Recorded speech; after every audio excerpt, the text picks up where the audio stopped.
Wow, there is early data on a drug made by Gilead that suggests patients are responding to treatment. Now, this is everywhere in the news.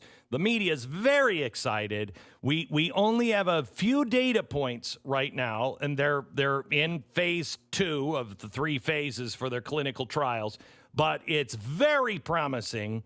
And the stock market is going through the roof. However, the Hill would like to remind you that Rita Wilson experienced extreme side effects of hydroxychloroquine.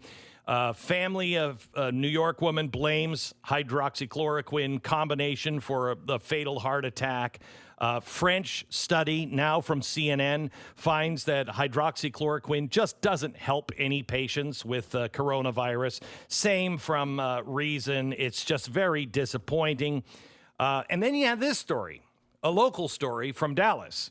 39 elderly Texans successfully complete hydroxychloroquine treatment for COVID-19.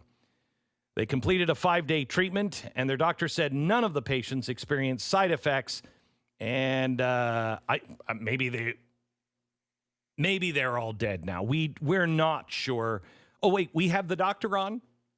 Dr. Robin Armstrong, medical director at the nursing home, the resort in Texas City. He has his BS in microbiology from Texas A&M, MD from the University of Texas Medical Branch in Galveston. And his wife is a doctor, so he's got something going on. He's not a vet. So let's talk to Dr. Robin Armstrong. Hi, Doc. How are you? I'm doing well, and yourself? Thanks for having me on. You bet. I'm excited to hear the results of the 39 patients. What happened? So what happened with our patients that we treated with hydroxychloroquine, azithromycin, and zinc is we've had great results. We've had one patient that passed away from other causes, not coronavirus likely, but all the other 38 have done well with the regimen. And so these were all elderly patients as well, nursing homes. And so these were patients that, by and large, range from the ages of probably 55, but really chronically ill, to 102. And so we had a wide range of patients. Most of them are all above 70 and 80. And they actually tolerated the medication well. We monitored them closely, did not have any side effects from the medications, and they've done very, very well.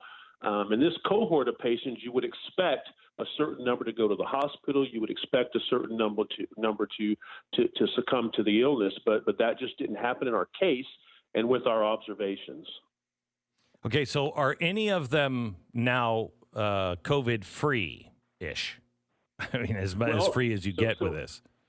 So as of yesterday was 2 weeks post-testing. Their test was on April the 2nd. So they finished 2 weeks yesterday. We're going to retest them actually on Tuesday of next week and then make that determination. We certainly think that they're out of the woods as far as a serious medical illness from COVID-19 at this point, because they're both they're all 14 days out. And on Tuesday, they'll be 2 weeks from the treatment as well. So, doctor, there are stories of people that have taken this and said, within a few hours, I turned, for the better. I started making the turn. Have you seen any results like that? Were they going in the wrong direction and this turned it around, or do you have any real results that you could say this was effective? Well, in our observation, I would say that the only patients that we treated on this regimen, we had about 56 positives. We didn't put everybody on it because we put folks on it who were getting worse. We put folks on it in the nursing home. Our goal was to manage them there in the nursing home. And if they started getting more short of breath, if their oxygen saturation started to decline, or they started having a fever, we would start the medication regimen at that point. And what we saw was the patients started to get better. They either maintained where they were, or they slightly got better, and over time, all of them got better. And so we've seen a significant improvement in them. And so, like I say, in our small observational study, our patients certainly have gotten better. The health department director says, you would expect percentages to be much higher, percentages of death, percentages of hospitalization, and we just saw none of that. And so in my observational study, we saw folks improve, and so that's pretty exciting for us because we're about saving lives, and that's all we're about. All right, so let me take you here. There is a report out that's been circulating this week, and it started with this woman in New York who is now suing because she said that it was the combination that caused a fatal heart attack, and even I know that just talking to my local doctor. When he looked into this, I called him and I said, what do you know about this stuff? He looked in and he said, hydroxychloroquine's been around forever. He said it's safe. There's some eye problems, et cetera, et cetera. He said, but the combination of the two, he said, I wouldn't feel comfortable giving someone unless they were being monitored at a hospital because it can cause heart problems. This is nothing new. Every doctor knows that. That's one of the risks, correct? Absolutely correct. And I'll tell you, so what the issue is, doesn't cause heart attacks. It can cause an arrhythmia with the combination, because what they do is they prolong the QTC interval, and that's an EKG finding that shows that they're predisposed to having a cardiac arrhythmia. Now, most cardiologists will tell you that in prolonging the QTC interval, they very rarely see arrhythmias with them. But if you do see that prolonged QTC interval on the EKG, it says that they're predisposed to that. We actually checked EKGs on all of our patients in the middle. So on day 3 and day 4, we checked EKGs on those patients that were on the combination because I understood that concern, and none of them had a prolonged QTC interval. So none of them had the change that's indicative of cardiac arrhythmias. And so I don't think that that's actually accurate. I bet you if you go to any individual's medicine cabinet, many of those medications prolong the QTC interval. Antidepressants do, a lot of them do, and it's just sort of a common pharmacologic side effect of a lot of different medications.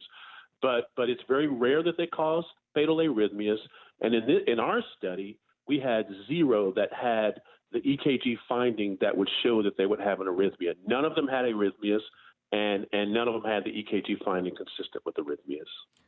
We are hearing from doctors all over the country that are using this, that have seen results. I mean, it's not a cure-all by any stretch of the imagination. Absolutely. But yesterday, a few things have come out about the new drug from Gilead.